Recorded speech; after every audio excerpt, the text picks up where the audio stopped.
안녕하세요.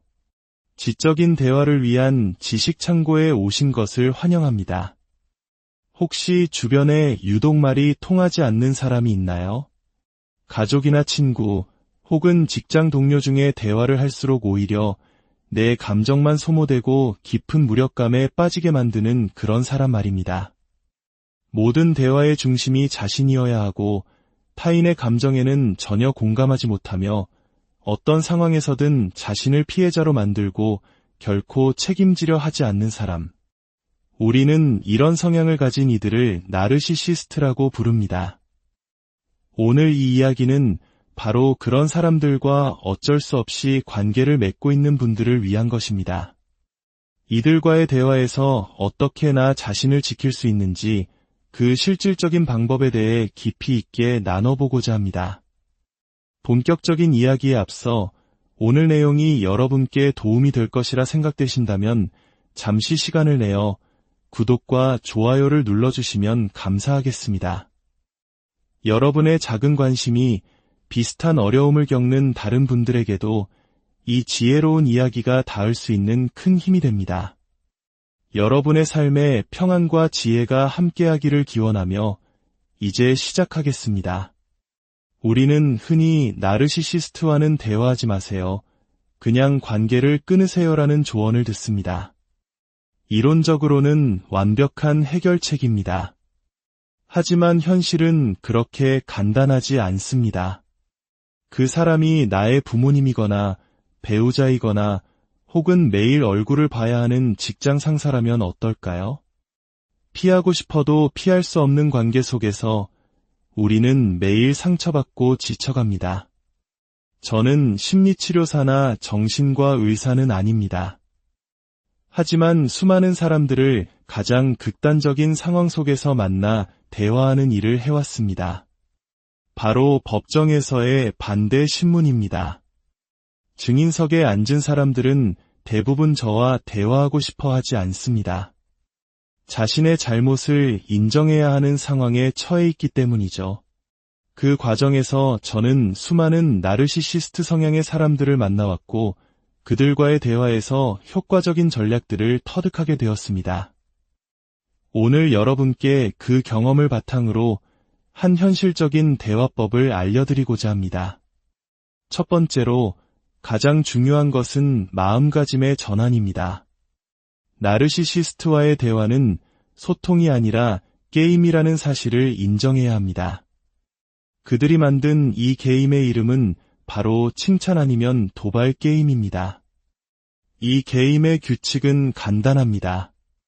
당신이 그들에게 찬사와 칭찬을 쏟아내지 않으면 그들은 당신을 도발해서라도 감정적인 반응을 이끌어냅니다. 그들은 당신의 칭찬을 먹고 살지만 당신의 좌절과 분노 역시 그들에게는 똑같이 만족스러운 먹이가 됩니다. 왜냐하면 이 모든 것의 핵심은 바로 통제력이기 때문입니다.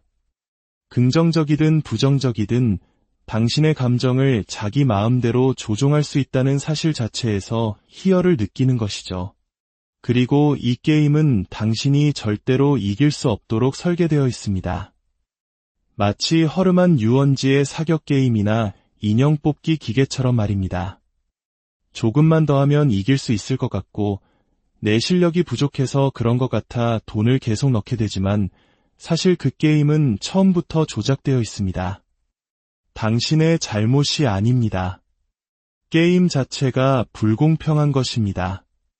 많은 선한 사람들은 내가 조금만 더 노력해서 설명하면 그 사람도 이해해주겠지, 내 진심을 알아주겠지라는 희망을 버리지 못합니다. 우리 문화에 깊이 뿌리내린 정 때문에 혹은 그 희미한 가능성 때문에 이길 수 없는 게임에 계속해서 자신의 감정을 쏟아붓고 있는지도 모릅니다. 하지만 나르시시스트에게 당신의 상처를 설명하려는 시도는 그들에게 당신을 공격할 새로운 무기를 쥐어주는 것과 같습니다. 그들은 당신의 진심 어린 호소에서 죄책감을 느끼는 대신 당신의 약점을 파악하고 다음 공격에 이용할 뿐입니다. 그렇기에 가장 먼저 해야 할 일은 나는 지금 조작된 게임에 참여하고 있구나라고 인정하는 것입니다. 이 게임에서 이기려 하지 말고 그저 휘말리지 않는 것을 목표로 삼아야 합니다. 두 번째, 그렇다면 이 게임에 휘말리지 않기 위해 우리는 어떤 말을 해야 할까요? 바로 감정이 배제된 중립적이고 건조한 표현을 사용하는 것입니다. 심리학에서는 이를 회색돌 기법이라고도 부릅니다. 말 그대로 길가에 굴러다니는 재미없는 회색돌처럼 행동하여 상대방이 흥미를 잃고 스스로 떠나가게 만드는 전략입니다. 나르시시스트는 당신의 감정적 반응을 연료로 삼아 움직입니다. 따라서 우리가 할 일은 그들에게 어떤 연료도 공급하지 않는 것입니다. 그들이 당신을 비난하거나 사실을 왜곡하거나 교묘하게 당신 탓으로 돌릴 때 우리는 감정적으로 맞서 싸우는 대신 이렇게 말하는 겁니다. 알겠습니다. 그렇게 생각하시는군요. 네, 접수했습니다. 흥미로운 관점이네요. 어떤가요? 이 말들에는 어떠한 감정의 동요도 담겨 있지 않습니다. 상대방은 이 건조한 반응을 가지고 더 이상 대화를 확장하거나 당신을 공격할 명분을 찾기 어렵습니다. 마치 벽에 대고 소리치는 것처럼 허무함을 느끼게 되죠. 이때 중요한 것은 말투와 억양입니다. 비꼬는 듯한 톤이 아니라 정말 아무런 감흥 없이 사실을 전달하듯 평탄하게 말해야 합니다. 알겠습니다. 한마디를 나만의 안전 단어로 정해두고 감정이 격해지려는 순간마다 이 단어를 사용하는 연습을 해보세요. 짧고, 건조하고, 평탄하게. 이것이 바로 감정의 소모를 막는 가장 효과적인 방어막입니다. 세 번째, 제한된 시간, 제한된 상호작용의 원칙을 세우는 것입니다. 나르시시스트와 따뜻한 차를 마시며 앉아 마음속 깊은 이야기를 나누려는 시도는 하지 마십시오. 그들은 당신의 이야기를 들어줄 수도 이해할 수도 없습니다. 대화는 용건만 간단히 최대한 짧게 끝내는 것을 목표로 삼으세요. 이 문제에 대해 따고 분만 이야기하죠 라고 미리 시간을 정해두는 것도 좋은 방법입니다. 대화가 길어질수록 그들이 당신을 조종하고 감정을 흔들 수 있는 기회는 더 많아집니다. 그들이 다른 주제로 말을 돌리거나 당신을 공격하기 시작하면 앞에서 연습했던 중립적인 표현을 사용하며 대화를 마무리해야 합니다. 그 부분에 대해서는 더 이상 할 이야기가 없습니다. 혹은 이제 가봐야 할 시간이라서요. 와 같이 단호하지만 감정적이지 않게 경계를 설정하는 것이 중요합니다. 자, 이제 마지막으로 법정 변호사들이 사용하는 조금 더 고차원적인 전략을 알려드리겠습니다. 이것은 나르시시스트의 가장 치명적인 약점을 공략하는 방법입니다. 나르시시스트는 당신의 감정이나 생각에는 전혀 관심이 없습니다. 하지만 그들이 병적으로 집착하는 것이 있습니다. 바로 다른 사람들이 자신을 어떻게 볼까 하는 것입니다. 즉, 관객의 시선과 체면입니다. 그들의 인생은 거대한 연극 무대이고 그들은 항상 멋지고 완벽한 주인공이어야 합니다. 자신의 평판에 흠집이 가는 것을 죽기보다 싫어하죠. 바로 이 점을 활용하는 것입니다. 제가 과거에 한 전문가 증인을 반대 신문했던 적이 있습니다. 그는 자기 분야에서 매우 유능했지만 자신의 지식의 도취에 오만함이 하늘을 찌르는 사람이었습니다. 그는 계속해서 제 질문을 무시하거나 당신 같은 비전문가에게 설명해봤자 이해하지도 못할 겁니다. 라는 식으로 저를 깎아내렸습니다. 그의 목표는 저를 화나게 해서 이성을 잃게 만드는 것이었죠. 그때 저는 그와 언쟁을 벌이는 대신 잠시 침묵한 뒤 조용히 물었습니다. 방금 하신 그 말씀 아주 흥미롭군요. 잠시 후 배심원들 앞에서도 지금과 똑같은 태도와 말투로 다시 한번 설명해 주실 수 있으시겠습니까? 배심원들이 박사님의 의견을 정확히 이해하는 데 큰 도움이 될 것 같습니다. 그 순간 법정 안의 공기가 달라졌습니다. 그는 더 이상 저와 단둘이 싸우고 있는 것이 아니었습니다. 자신의 오만한 태도를 평가하고 있는 관객, 즉 배심원들의 존재를 깨닫게 된 것입니다. 자신의 체면과 평판이 걸린 문제라는 것을 직감한 그는 즉시 태도를 바꾸어 정중하게 답변하기 시작했습니다. 이처럼 그들과의 대화에 제3자를 끌어들이거나 그들의 말이 다른 사람들에게 어떻게 비칠지를 상기시켜주는 것은 매우 효과적인 전략이 될 수 있습니다. 당신이 지금 한 그 말을 부장님 앞에서도 똑같이 할 수 있어. 와 같은 직접적인 방식일 수도 있고, 이 문제는 우리 둘만 이야기하기보다 팀회의에서 공식적으로 논의하는 게 좋겠네요. 와 같이 공적인 자리로 논의를 확장시키는 방식일 수도 있습니다. 나르시시스트와의 관계는 우리 영혼을 잠식하는 고된 싸움입니다. 오늘 제가 말씀드린 방법들이 모든 상황을 해결해주는 마법 지팡이는 아닐 수 있습니다. 하지만 더 이상 그들이 만든 게임의 규칙에 끌려다니지 않고 나 자신의 평온을 지키기 위한 최소한의 방어 기술이 되어줄 수는 있을 겁니다. 기억하십시오. 이런 관계 속에서 지쳐있는 당신은 결코 약하거나 부족한 사람이 아닙니다. 당신은 그저 선한 마음으로 이길 수 없는 게임에 너무 오랫동안 참여했을 뿐입니다. 이제는 게임의 판을 읽고 나 자신을 위한 현명한 선택을 내릴 때입니다. 당신의 마음의 평화를 지키는 지혜로운 대화법을 통해 상처뿐인 관계에서 벗어나 더 건강하고 단단한 자신을 만들어 가시길 진심으로 안녕하세요. 지적인 대화를 위한 지식 창고에 오신 것을 환영합니다. 혹시 주변에 유독 말이 통하지 않는 사람이 있나요? 가족이나 친구 혹은 직장 동료 중에 대화를 할수록 오히려 내 감정만 소모되고 깊은 무력감에 빠지게 만드는 그런 사람 말입니다. 모든 대화의 중심이 자신이어야 하고 타인의 감정에는 전혀 공감하지 못하며 어떤 상황에서든 자신을 피해자로 만들고 결코 책임지려 하지 않는 사람. 우리는 이런 성향을 가진 이들을 나르시시스트라고 부릅니다. 오늘 이 이야기는 바로 그런 사람들과 어쩔 수 없이 관계를 맺고 있는 분들을 위한 것입니다. 이들과의 대화에서 어떻게 나 자신을 지킬 수 있는지 그 실질적인 방법에 대해 깊이 있게 나눠보고자 합니다. 본격적인 이야기에 앞서 오늘 내용이 여러분께 도움이 될 것이라 생각되신다면 잠시 시간을 내어 구독과 좋아요를 눌러주시면 감사하겠습니다. 여러분의 작은 관심이 비슷한 어려움을 겪는 다른 분들에게도 이 지혜로운 이야기가 닿을 수 있는 큰 힘이 됩니다. 여러분의 삶에 평안과 지혜가 함께하기를 기원하며 이제 시작하겠습니다. 우리는 흔히 나르시시스트와는 대화하지 마세요. 그냥 관계를 끊으세요라는 조언을 듣습니다. 이론적으로는 완벽한 해결책입니다. 하지만 현실은 그렇게 간단하지 않습니다.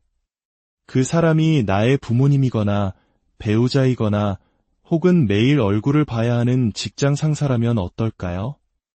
피하고 싶어도 피할 수 없는 관계 속에서 우리는 매일 상처받고 지쳐갑니다. 저는 심리치료사나 정신과 의사는 아닙니다. 하지만 수많은 사람들을 가장 극단적인 상황 속에서 만나 대화하는 일을 해왔습니다. 바로 법정에서의 반대 신문입니다.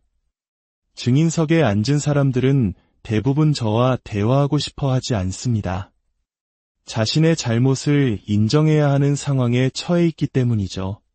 그 과정에서 저는 수많은 나르시시스트 성향의 사람들을 만나왔고 그들과의 대화에서 효과적인 전략들을 터득하게 되었습니다. 오늘 여러분께 그 경험을 바탕으로 한 현실적인 대화법을 알려드리고자 합니다. 첫 번째로 가장 중요한 것은 마음가짐의 전환입니다. 나르시시스트와의 대화는 소통이 아니라 게임이라는 사실을 인정해야 합니다. 그들이 만든 이 게임의 이름은 바로 칭찬 아니면 도발 게임입니다. 이 게임의 규칙은 간단합니다. 당신이 그들에게 찬사와 칭찬을 쏟아내지 않으면 그들은 당신을 도발해서라도 감정적인 반응을 이끌어냅니다. 그들은 당신의 칭찬을 먹고 살지만 당신의 좌절과 분노 역시 그들에게는 똑같이 만족스러운 먹이가 됩니다. 왜냐하면 이 모든 것의 핵심은 바로 통제력이기 때문입니다.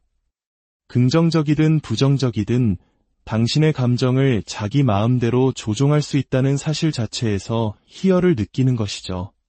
그리고 이 게임은 당신이 절대로 이길 수 없도록 설계되어 있습니다. 마치 허름한 유원지의 사격 게임이나 인형 뽑기 기계처럼 말입니다.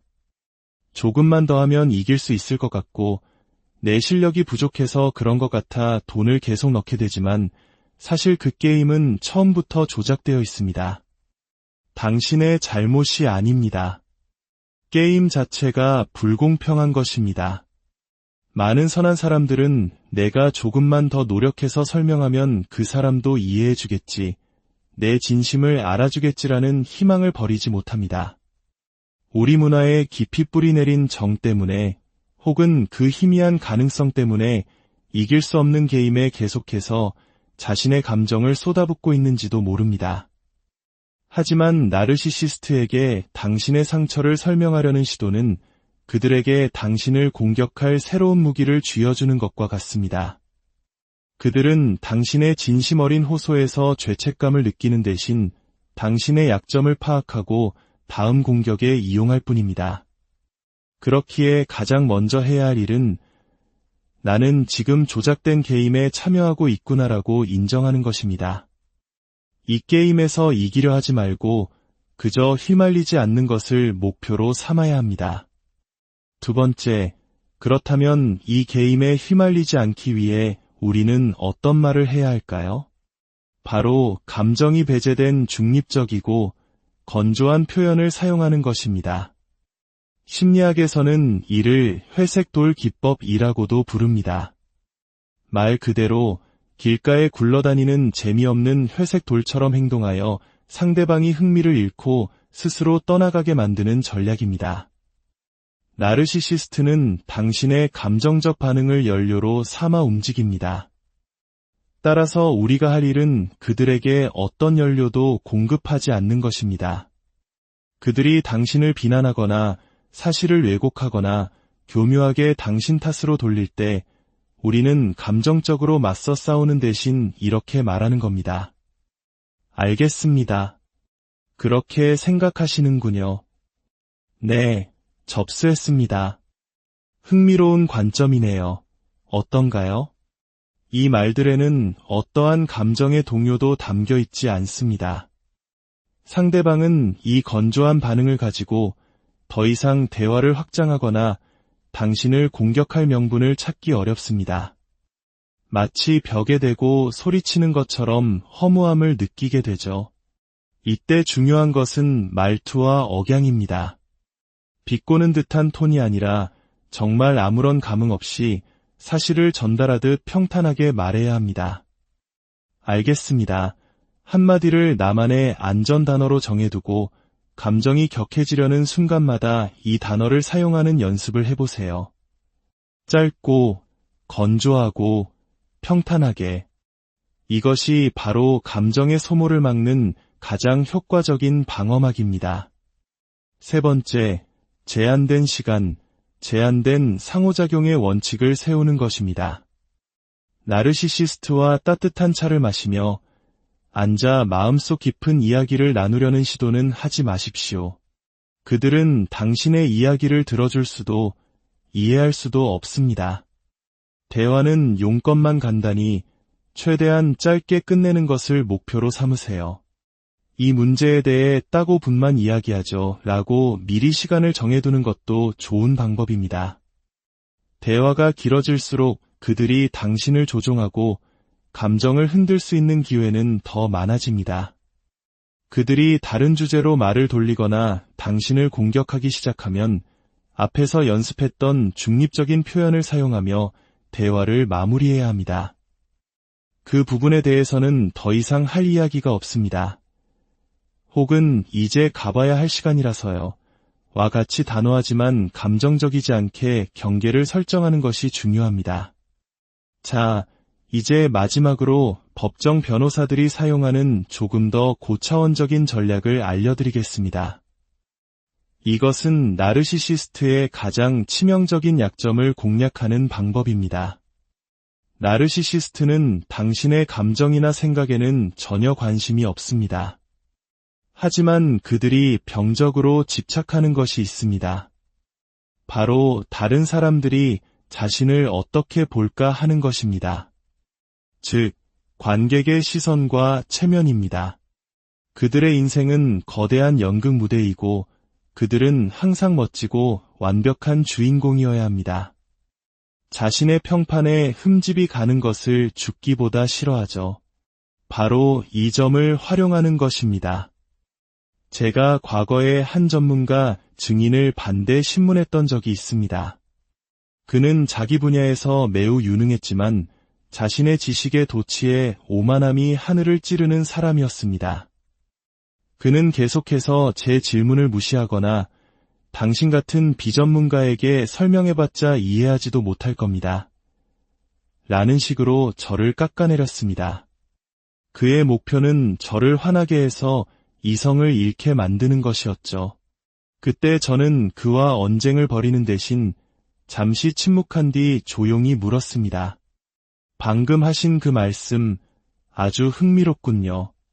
잠시 후 배심원들 앞에서도 지금과 똑같은 태도와 말투로 다시 한번 설명해 주실 수 있으시겠습니까?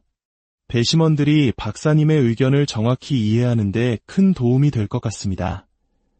그 순간 법정 안의 공기가 달라졌습니다. 그는 더 이상 저와 단둘이 싸우고 있는 것이 아니었습니다. 자신의 오만한 태도를 평가하고 있는 관객, 즉 배심원들의 존재를 깨닫게 된 것입니다. 자신의 체면과 평판이 걸린 문제라는 것을 직감한 그는 즉시 태도를 바꾸어 정중하게 답변하기 시작했습니다. 이처럼 그들과의 대화에 제3자를 끌어들이거나 그들의 말이 다른 사람들에게 어떻게 비칠지를 상기시켜주는 것은 매우 효과적인 전략이 될 수 있습니다. 당신이 지금 한 그 말을 부장님 앞에서도 똑같이 할 수 있어. 와 같은 직접적인 방식일 수도 있고, 이 문제는 우리 둘만 이야기하기보다 팀회의에서 공식적으로 논의하는 게 좋겠네요. 와 같이 공적인 자리로 논의를 확장시키는 방식일 수도 있습니다. 나르시시스트와의 관계는 우리 영혼을 잠식하는 고된 싸움입니다. 오늘 제가 말씀드린 방법들이 모든 상황을 해결해주는 마법 지팡이는 아닐 수 있습니다. 하지만 더 이상 그들이 만든 게임의 규칙에 끌려다니지 않고 나 자신의 평온을 지키기 위한 최소한의 방어 기술이 되어줄 수는 있을 겁니다. 기억하십시오. 이런 관계 속에서 지쳐있는 당신은 결코 약하거나 부족한 사람이 아닙니다. 당신은 그저 선한 마음으로 이길 수 없는 게임에 너무 오랫동안 참여했을 뿐입니다. 이제는 게임의 판을 읽고 나 자신을 위한 현명한 선택을 내릴 때입니다. 당신의 마음의 평화를 지키는 지혜로운 대화법을 통해 상처뿐인 관계에서 벗어나 더 건강하고 단단한 자신을 만들어 가시길 진심으로 안녕하세요. 지적인 대화를 위한 지식창고에 오신 것을 환영합니다. 혹시 주변에 유독 말이 통하지 않는 사람이 있나요? 가족이나 친구 혹은 직장 동료 중에 대화를 할수록 오히려 내 감정만 소모되고 깊은 무력감에 빠지게 만드는 그런 사람 말입니다. 모든 대화의 중심이 자신이어야 하고 타인의 감정에는 전혀 공감하지 못하며 어떤 상황에서든 자신을 피해자로 만들고 결코 책임지려 하지 않는 사람. 우리는 이런 성향을 가진 이들을 나르시시스트라고 부릅니다. 오늘 이 이야기는 바로 그런 사람들과 어쩔 수 없이 관계를 맺고 있는 분들을 위한 것입니다.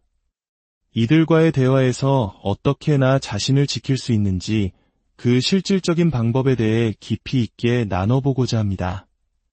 본격적인 이야기에 앞서 오늘 내용이 여러분께 도움이 될 것이라 생각되신다면 잠시 시간을 내어 구독과 좋아요를 눌러주시면 감사하겠습니다. 여러분의 작은 관심이 비슷한 어려움을 겪는 다른 분들에게도 이 지혜로운 이야기가 닿을 수 있는 큰 힘이 됩니다. 여러분의 삶에 평안과 지혜가 함께하기를 기원하며 이제 시작하겠습니다. 우리는 흔히 나르시시스트와는 대화하지 마세요. 그냥 관계를 끊으세요라는 조언을 듣습니다. 이론적으로는 완벽한 해결책입니다. 하지만 현실은 그렇게 간단하지 않습니다. 그 사람이 나의 부모님이거나 배우자이거나 혹은 매일 얼굴을 봐야 하는 직장 상사라면 어떨까요? 피하고 싶어도 피할 수 없는 관계 속에서 우리는 매일 상처받고 지쳐갑니다. 저는 심리치료사나 정신과 의사는 아닙니다. 하지만 수많은 사람들을 가장 극단적인 상황 속에서 만나 대화하는 일을 해왔습니다. 바로 법정에서의 반대 신문입니다. 증인석에 앉은 사람들은 대부분 저와 대화하고 싶어 하지 않습니다. 자신의 잘못을 인정해야 하는 상황에 처해 있기 때문이죠. 그 과정에서 저는 수많은 나르시시스트 성향의 사람들을 만나왔고 그들과의 대화에서 효과적인 전략들을 터득하게 되었습니다. 오늘 여러분께 그 경험을 바탕으로 한 현실적인 대화법을 알려드리고자 합니다. 첫 번째로 가장 중요한 것은 마음가짐의 전환입니다. 나르시시스트와의 대화는 소통이 아니라 게임이라는 사실을 인정해야 합니다. 그들이 만든 이 게임의 이름은 바로 칭찬 아니면 도발 게임입니다. 이 게임의 규칙은 간단합니다. 당신이 그들에게 찬사와 칭찬을 쏟아내지 않으면 그들은 당신을 도발해서라도 감정적인 반응을 이끌어냅니다. 그들은 당신의 칭찬을 먹고 살지만 당신의 좌절과 분노 역시 그들에게는 똑같이 만족스러운 먹이가 됩니다. 왜냐하면 이 모든 것의 핵심은 바로 통제력이기 때문입니다. 긍정적이든 부정적이든 당신의 감정을 자기 마음대로 조종할 수 있다는 사실 자체에서 희열을 느끼는 것이죠. 그리고 이 게임은 당신이 절대로 이길 수 없도록 설계되어 있습니다. 마치 허름한 유원지의 사격 게임이나 인형 뽑기 기계처럼 말입니다. 조금만 더 하면 이길 수 있을 것 같고 내 실력이 부족해서 그런 것 같아 돈을 계속 넣게 되지만 사실 그 게임은 처음부터 조작되어 있습니다. 당신의 잘못이 아닙니다. 게임 자체가 불공평한 것입니다. 많은 선한 사람들은 내가 조금만 더 노력해서 설명하면 그 사람도 이해해주겠지, 내 진심을 알아주겠지라는 희망을 버리지 못합니다. 우리 문화에 깊이 뿌리내린 정 때문에 혹은 그 희미한 가능성 때문에 이길 수 없는 게임에 계속해서 자신의 감정을 쏟아붓고 있는지도 모릅니다. 하지만 나르시시스트에게 당신의 상처를 설명하려는 시도는 그들에게 당신을 공격할 새로운 무기를 쥐어주는 것과 같습니다. 그들은 당신의 진심 어린 호소에서 죄책감을 느끼는 대신 당신의 약점을 파악하고 다음 공격에 이용할 뿐입니다. 그렇기에 가장 먼저 해야 할 일은 나는 지금 조작된 게임에 참여하고 있구나라고 인정하는 것입니다. 이 게임에서 이기려 하지 말고 그저 휘말리지 않는 것을 목표로 삼아야 합니다. 두 번째, 그렇다면 이 게임에 휘말리지 않기 위해 우리는 어떤 말을 해야 할까요? 바로 감정이 배제된 중립적이고 건조한 표현을 사용하는 것입니다. 심리학에서는 이를 회색 돌 기법이라고도 부릅니다. 말 그대로 길가에 굴러다니는 재미없는 회색 돌처럼 행동하여 상대방이 흥미를 잃고 스스로 떠나가게 만드는 전략입니다. 나르시시스트는 당신의 감정적 반응을 연료로 삼아 움직입니다. 따라서 우리가 할 일은 그들에게 어떤 연료도 공급하지 않는 것입니다. 그들이 당신을 비난하거나 사실을 왜곡하거나 교묘하게 당신 탓으로 돌릴 때 우리는 감정적으로 맞서 싸우는 대신 이렇게 말하는 겁니다. 알겠습니다. 그렇게 생각하시는군요. 네, 접수했습니다. 흥미로운 관점이네요. 어떤가요? 이 말들에는 어떠한 감정의 동요도 담겨 있지 않습니다. 상대방은 이 건조한 반응을 가지고 더 이상 대화를 확장하거나 당신을 공격할 명분을 찾기 어렵습니다. 마치 벽에 대고 소리치는 것처럼 허무함을 느끼게 되죠. 이때 중요한 것은 말투와 억양입니다. 비꼬는 듯한 톤이 아니라 정말 아무런 감흥 없이 사실을 전달하듯 평탄하게 말해야 합니다. 알겠습니다. 한마디를 나만의 안전 단어로 정해두고 감정이 격해지려는 순간마다 이 단어를 사용하는 연습을 해보세요. 짧고, 건조하고, 평탄하게. 이것이 바로 감정의 소모를 막는 가장 효과적인 방어막입니다. 세 번째, 제한된 시간, 제한된 상호작용의 원칙을 세우는 것입니다. 나르시시스트와 따뜻한 차를 마시며 앉아 마음속 깊은 이야기를 나누려는 시도는 하지 마십시오. 그들은 당신의 이야기를 들어줄 수도 이해할 수도 없습니다. 대화는 용건만 간단히 최대한 짧게 끝내는 것을 목표로 삼으세요. 이 문제에 대해 따고 분만 이야기하죠 라고 미리 시간을 정해두는 것도 좋은 방법입니다.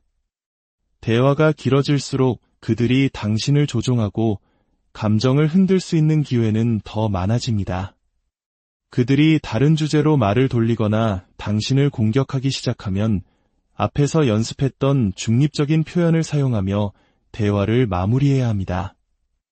그 부분에 대해서는 더 이상 할 이야기가 없습니다.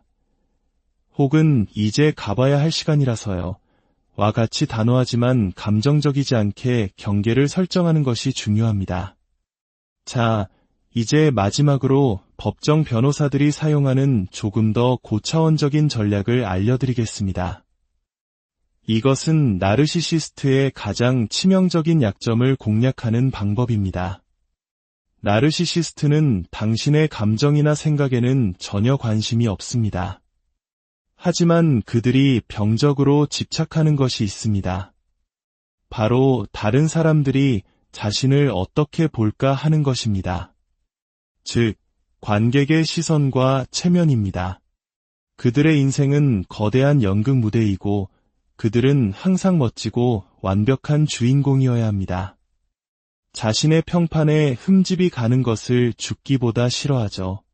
바로 이 점을 활용하는 것입니다. 제가 과거에 한 전문가 증인을 반대 신문했던 적이 있습니다. 그는 자기 분야에서 매우 유능했지만 자신의 지식의 도취에 오만함이 하늘을 찌르는 사람이었습니다. 그는 계속해서 제 질문을 무시하거나 당신 같은 비전문가에게 설명해봤자 이해하지도 못할 겁니다. 라는 식으로 저를 깎아내렸습니다. 그의 목표는 저를 화나게 해서 이성을 잃게 만드는 것이었죠. 그때 저는 그와 언쟁을 벌이는 대신 잠시 침묵한 뒤 조용히 물었습니다. 방금 하신 그 말씀 아주 흥미롭군요. 잠시 후 배심원들 앞에서도 지금과 똑같은 태도와 말투로 다시 한번 설명해 주실 수 있으시겠습니까? 배심원들이 박사님의 의견을 정확히 이해하는데 큰 도움이 될 것 같습니다. 그 순간 법정 안의 공기가 달라졌습니다. 그는 더 이상 저와 단둘이 싸우고 있는 것이 아니었습니다. 자신의 오만한 태도를 평가하고 있는 관객, 즉 배심원들의 존재를 깨닫게 된 것입니다. 자신의 체면과 평판이 걸린 문제라는 것을 직감한 그는 즉시 태도를 바꾸어 정중하게 답변하기 시작했습니다. 이처럼 그들과의 대화에 제3자를 끌어들이거나 그들의 말이 다른 사람들에게 어떻게 비칠지를 상기시켜주는 것은 매우 효과적인 전략이 될 수 있습니다. 당신이 지금 한 그 말을 부장님 앞에서도 똑같이 할 수 있어. 와 같은 직접적인 방식일 수도 있고, 이 문제는 우리 둘만 이야기하기보다 팀회의에서 공식적으로 논의하는 게 좋겠네요. 와 같이 공적인 자리로 논의를 확장시키는 방식일 수도 있습니다. 나르시시스트와의 관계는 우리 영혼을 잠식하는 고된 싸움입니다. 오늘 제가 말씀드린 방법들이 모든 상황을 해결해주는 마법 지팡이는 아닐 수 있습니다. 하지만 더 이상 그들이 만든 게임의 규칙에 끌려다니지 않고 나 자신의 평온을 지키기 위한 최소한의 방어 기술이 되어줄 수는 있을 겁니다. 기억하십시오. 이런 관계 속에서 지쳐있는 당신은 결코 약하거나 부족한 사람이 아닙니다. 당신은 그저 선한 마음으로 이길 수 없는 게임에 너무 오랫동안 참여했을 뿐입니다. 이제는 게임의 판을 읽고 나 자신을 위한 현명한 선택을 내릴 때입니다. 당신의 마음의 평화를 지키는 지혜로운 대화법을 통해 상처뿐인 관계에서 벗어나 더 건강하고 단단한 자신을 만들어 가시길 진심으로 안녕하세요. 지적인 대화를 위한 지식 창고에 오신 것을 환영합니다. 혹시 주변에 유독 말이 통하지 않는 사람이 있나요? 가족이나 친구 혹은 직장 동료 중에 대화를 할수록 오히려 내 감정만 소모되고 깊은 무력감에 빠지게 만드는 그런 사람 말입니다.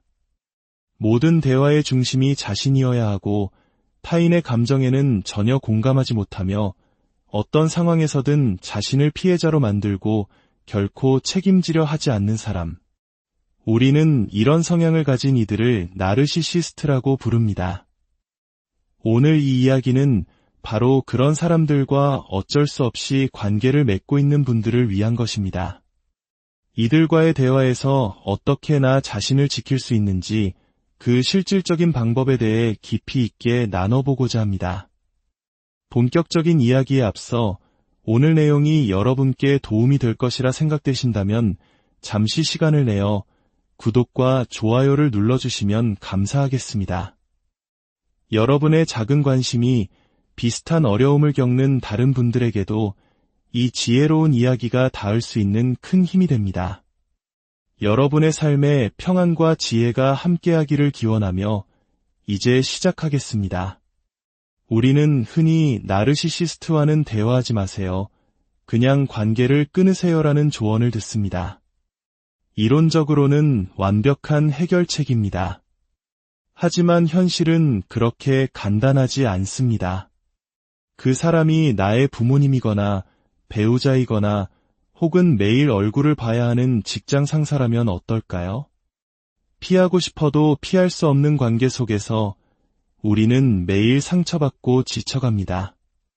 저는 심리치료사나 정신과 의사는 아닙니다. 하지만 수많은 사람들을 가장 극단적인 상황 속에서 만나 대화하는 일을 해왔습니다. 바로 법정에서의 반대 신문입니다.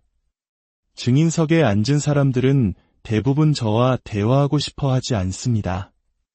자신의 잘못을 인정해야 하는 상황에 처해 있기 때문이죠.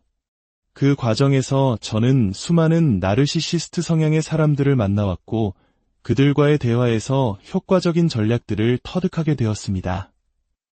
오늘 여러분께 그 경험을 바탕으로 한 현실적인 대화법을 알려드리고자 합니다. 첫 번째로 가장 중요한 것은 마음가짐의 전환입니다. 나르시시스트와의 대화는 소통이 아니라 게임이라는 사실을 인정해야 합니다. 그들이 만든 이 게임의 이름은 바로 칭찬 아니면 도발 게임입니다. 이 게임의 규칙은 간단합니다. 당신이 그들에게 찬사와 칭찬을 쏟아내지 않으면 그들은 당신을 도발해서라도 감정적인 반응을 이끌어냅니다. 그들은 당신의 칭찬을 먹고 살지만 당신의 좌절과 분노 역시 그들에게는 똑같이 만족스러운 먹이가 됩니다.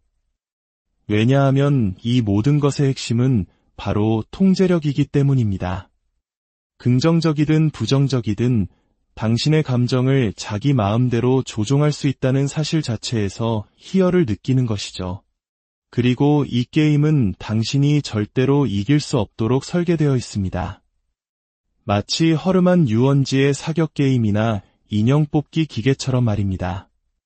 조금만 더 하면 이길 수 있을 것 같고 내 실력이 부족해서 그런 것 같아 돈을 계속 넣게 되지만 사실 그 게임은 처음부터 조작되어 있습니다. 당신의 잘못이 아닙니다. 게임 자체가 불공평한 것입니다. 많은 선한 사람들은 내가 조금만 더 노력해서 설명하면 그 사람도 이해해주겠지, 내 진심을 알아주겠지라는 희망을 버리지 못합니다. 우리 문화에 깊이 뿌리내린 정 때문에 혹은 그 희미한 가능성 때문에 이길 수 없는 게임에 계속해서 자신의 감정을 쏟아붓고 있는지도 모릅니다. 하지만 나르시시스트에게 당신의 상처를 설명하려는 시도는 그들에게 당신을 공격할 새로운 무기를 쥐어주는 것과 같습니다. 그들은 당신의 진심 어린 호소에서 죄책감을 느끼는 대신 당신의 약점을 파악하고 다음 공격에 이용할 뿐입니다. 그렇기에 가장 먼저 해야 할 일은 나는 지금 조작된 게임에 참여하고 있구나라고 인정하는 것입니다. 이 게임에서 이기려 하지 말고 그저 휘말리지 않는 것을 목표로 삼아야 합니다. 두 번째, 그렇다면 이 게임에 휘말리지 않기 위해 우리는 어떤 말을 해야 할까요? 바로 감정이 배제된 중립적이고 건조한 표현을 사용하는 것입니다. 심리학에서는 이를 회색 돌 기법이라고도 부릅니다. 말 그대로 길가에 굴러다니는 재미없는 회색 돌처럼 행동하여 상대방이 흥미를 잃고 스스로 떠나가게 만드는 전략입니다.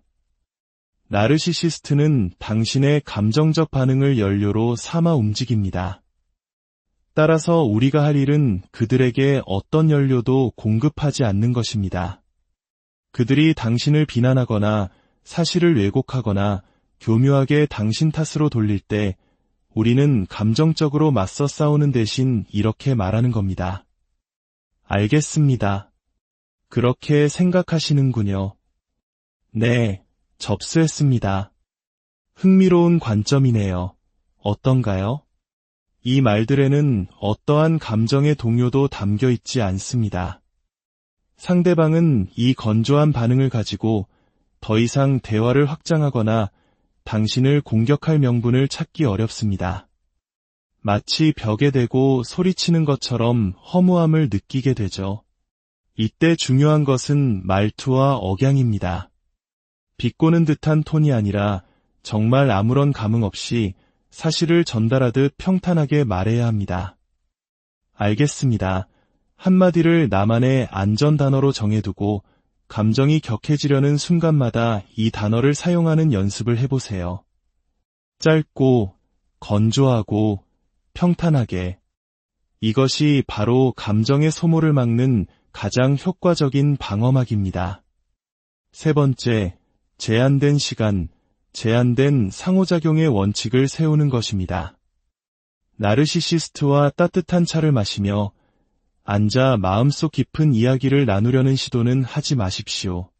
그들은 당신의 이야기를 들어줄 수도 이해할 수도 없습니다. 대화는 용건만 간단히 최대한 짧게 끝내는 것을 목표로 삼으세요. 이 문제에 대해 따고 분만 이야기하죠 라고 미리 시간을 정해두는 것도 좋은 방법입니다.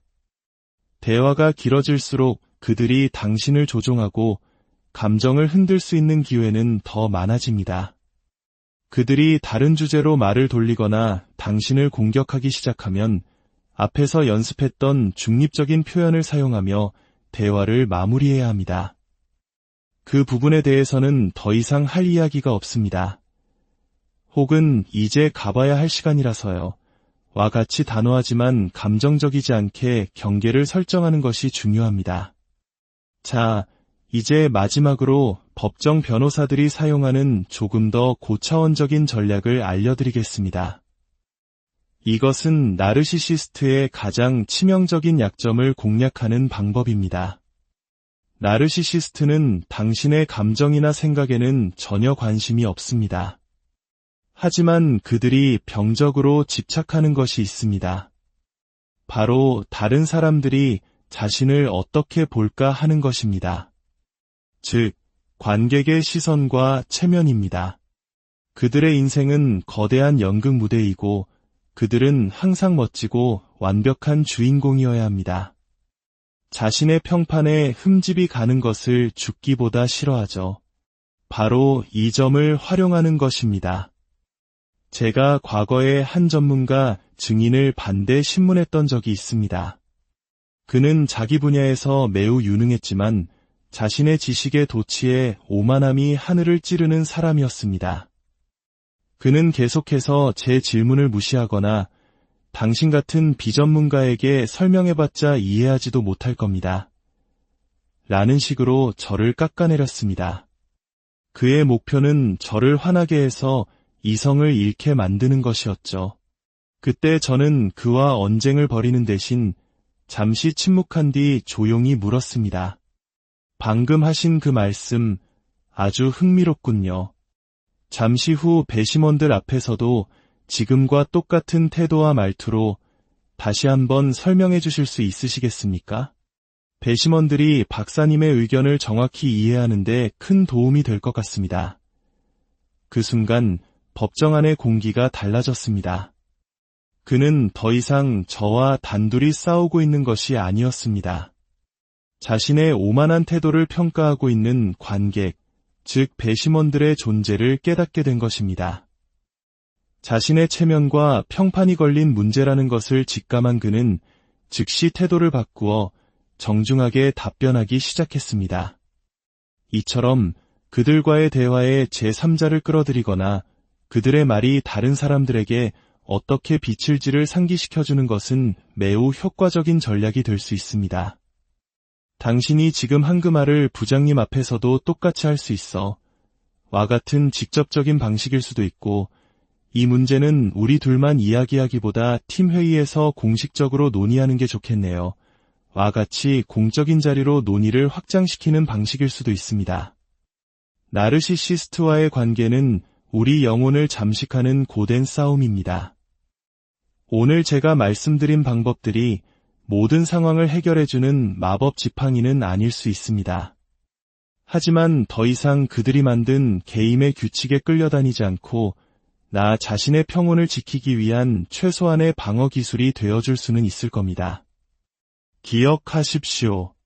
이런 관계 속에서 지쳐있는 당신은 결코 약하거나 부족한 사람이 아닙니다. 당신은 그저 선한 마음으로 이길 수 없는 게임에 너무 오랫동안 참여했을 뿐입니다. 이제는 게임의 판을 읽고 나 자신을 위한 현명한 선택을 내릴 때입니다. 당신의 마음의 평화를 지키는 지혜로운 대화법을 통해 상처뿐인 관계에서 벗어나 더 건강하고 단단한 자신을 만들어 가시길 진심으로 안녕하세요. 지적인 대화를 위한 지식 창고에 오신 것을 환영합니다. 혹시 주변에 유독 말이 통하지 않는 사람이 있나요? 가족이나 친구 혹은 직장 동료 중에 대화를 할수록 오히려 내 감정만 소모되고 깊은 무력감에 빠지게 만드는 그런 사람 말입니다.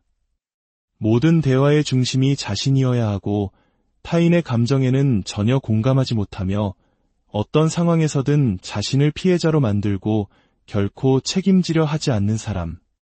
우리는 이런 성향을 가진 이들을 나르시시스트라고 부릅니다. 오늘 이 이야기는 바로 그런 사람들과 어쩔 수 없이 관계를 맺고 있는 분들을 위한 것입니다. 이들과의 대화에서 어떻게 나 자신을 지킬 수 있는지 그 실질적인 방법에 대해 깊이 있게 나눠보고자 합니다. 본격적인 이야기에 앞서 오늘 내용이 여러분께 도움이 될 것이라 생각되신다면 잠시 시간을 내어 구독과 좋아요를 눌러주시면 감사하겠습니다. 여러분의 작은 관심이 비슷한 어려움을 겪는 다른 분들에게도 이 지혜로운 이야기가 닿을 수 있는 큰 힘이 됩니다. 여러분의 삶에 평안과 지혜가 함께하기를 기원하며 이제 시작하겠습니다. 우리는 흔히 나르시시스트와는 대화하지 마세요. 그냥 관계를 끊으세요라는 조언을 듣습니다. 이론적으로는 완벽한 해결책입니다. 하지만 현실은 그렇게 간단하지 않습니다. 그 사람이 나의 부모님이거나 배우자이거나 혹은 매일 얼굴을 봐야 하는 직장 상사라면 어떨까요? 피하고 싶어도 피할 수 없는 관계 속에서 우리는 매일 상처받고 지쳐갑니다. 저는 심리치료사나 정신과 의사는 아닙니다. 하지만 수많은 사람들을 가장 극단적인 상황 속에서 만나 대화하는 일을 해왔습니다. 바로 법정에서의 반대 신문입니다. 증인석에 앉은 사람들은 대부분 저와 대화하고 싶어 하지 않습니다.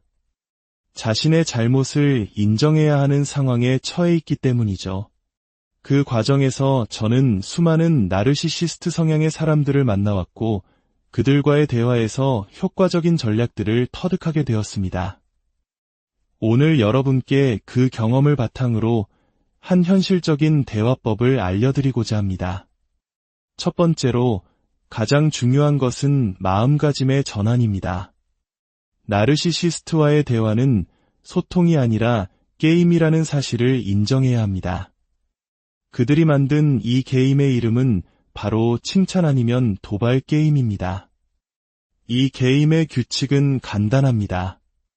당신이 그들에게 찬사와 칭찬을 쏟아내지 않으면 그들은 당신을 도발해서라도 감정적인 반응을 이끌어냅니다. 그들은 당신의 칭찬을 먹고 살지만 당신의 좌절과 분노 역시 그들에게는 똑같이 만족스러운 먹이가 됩니다. 왜냐하면 이 모든 것의 핵심은 바로 통제력이기 때문입니다. 긍정적이든 부정적이든 당신의 감정을 자기 마음대로 조종할 수 있다는 사실 자체에서 희열을 느끼는 것이죠. 그리고 이 게임은 당신이 절대로 이길 수 없도록 설계되어 있습니다. 마치 허름한 유원지의 사격 게임이나 인형 뽑기 기계처럼 말입니다. 조금만 더 하면 이길 수 있을 것 같고 내 실력이 부족해서 그런 것 같아 돈을 계속 넣게 되지만 사실 그 게임은 처음부터 조작되어 있습니다. 당신의 잘못이 아닙니다. 게임 자체가 불공평한 것입니다. 많은 선한 사람들은 내가 조금만 더 노력해서 설명하면 그 사람도 이해해주겠지, 내 진심을 알아주겠지라는 희망을 버리지 못합니다. 우리 문화에 깊이 뿌리내린 정 때문에 혹은 그 희미한 가능성 때문에 이길 수 없는 게임에 계속해서 자신의 감정을 쏟아붓고 있는지도 모릅니다. 하지만 나르시시스트에게 당신의 상처를 설명하려는 시도는 그들에게 당신을 공격할 새로운 무기를 쥐어주는 것과 같습니다. 그들은 당신의 진심 어린 호소에서 죄책감을 느끼는 대신 당신의 약점을 파악하고 다음 공격에 이용할 뿐입니다. 그렇기에 가장 먼저 해야 할 일은 나는 지금 조작된 게임에 참여하고 있구나라고 인정하는 것입니다. 이 게임에서 이기려 하지 말고 그저 휘말리지 않는 것을 목표로 삼아야 합니다. 두 번째, 그렇다면 이 게임에 휘말리지 않기 위해 우리는 어떤 말을 해야 할까요? 바로 감정이 배제된 중립적이고 건조한 표현을 사용하는 것입니다. 심리학에서는 이를 회색 돌 기법이라고도 부릅니다. 말 그대로 길가에 굴러다니는 재미없는 회색 돌처럼 행동하여 상대방이 흥미를 잃고 스스로 떠나가게 만드는 전략입니다. 나르시시스트는 당신의 감정적 반응을 연료로 삼아 움직입니다. 따라서 우리가 할 일은 그들에게 어떤 연료도 공급하지 않는 것입니다. 그들이 당신을 비난하거나 사실을 왜곡하거나 교묘하게 당신 탓으로 돌릴 때 우리는 감정적으로 맞서 싸우는 대신 이렇게 말하는 겁니다. 알겠습니다. 그렇게 생각하시는군요. 네, 접수했습니다. 흥미로운 관점이네요. 어떤가요? 이 말들에는 어떠한 감정의 동요도 담겨 있지 않습니다. 상대방은 이 건조한 반응을 가지고 더 이상 대화를 확장하거나 당신을 공격할 명분을 찾기 어렵습니다. 마치 벽에 대고 소리치는 것처럼 허무함을 느끼게 되죠. 이때 중요한 것은 말투와 억양입니다. 비꼬는 듯한 톤이 아니라 정말 아무런 감흥 없이 사실을 전달하듯 평탄하게 말해야 합니다. 알겠습니다. 한마디를 나만의 안전 단어로 정해두고 감정이 격해지려는 순간마다 이 단어를 사용하는 연습을 해보세요. 짧고, 건조하고, 평탄하게. 이것이 바로 감정의 소모를 막는 가장 효과적인 방어막입니다. 세 번째, 제한된 시간, 제한된 상호작용의 원칙을 세우는 것입니다. 나르시시스트와 따뜻한 차를 마시며 앉아 마음속 깊은 이야기를 나누려는 시도는 하지 마십시오. 그들은 당신의 이야기를 들어줄 수도 이해할 수도 없습니다. 대화는 용건만 간단히 최대한 짧게 끝내는 것을 목표로 삼으세요. 이 문제에 대해 따고 분만 이야기하죠 라고 미리 시간을 정해두는 것도 좋은 방법입니다. 대화가 길어질수록 그들이 당신을 조종하고 감정을 흔들 수 있는 기회는 더 많아집니다. 그들이 다른 주제로 말을 돌리거나 당신을 공격하기 시작하면 앞에서 연습했던 중립적인 표현을 사용하며 대화를 마무리해야 합니다. 그 부분에 대해서는 더 이상 할 이야기가 없습니다. 혹은 이제 가봐야 할 시간이라서요. 와 같이 단호하지만 감정적이지 않게 경계를 설정하는 것이 중요합니다. 자, 이제 마지막으로 법정 변호사들이 사용하는 조금 더 고차원적인 전략을 알려드리겠습니다. 이것은 나르시시스트의 가장 치명적인 약점을 공략하는 방법입니다. 나르시시스트는 당신의 감정이나 생각에는 전혀 관심이 없습니다. 하지만 그들이 병적으로 집착하는 것이 있습니다. 바로 다른 사람들이 자신을 어떻게 볼까 하는 것입니다. 즉, 관객의 시선과 체면입니다. 그들의 인생은 거대한 연극 무대이고 그들은 항상 멋지고 완벽한 주인공이어야 합니다. 자신의 평판에 흠집이 가는 것을 죽기보다 싫어하죠. 바로 이 점을 활용하는 것입니다. 제가 과거에 한 전문가 증인을 반대 신문했던 적이 있습니다. 그는 자기 분야에서 매우 유능했지만 자신의 지식의 도취에 오만함이 하늘을 찌르는 사람이었습니다. 그는 계속해서 제 질문을 무시하거나 당신 같은 비전문가에게 설명해봤자 이해하지도 못할 겁니다. 라는 식으로 저를 깎아내렸습니다.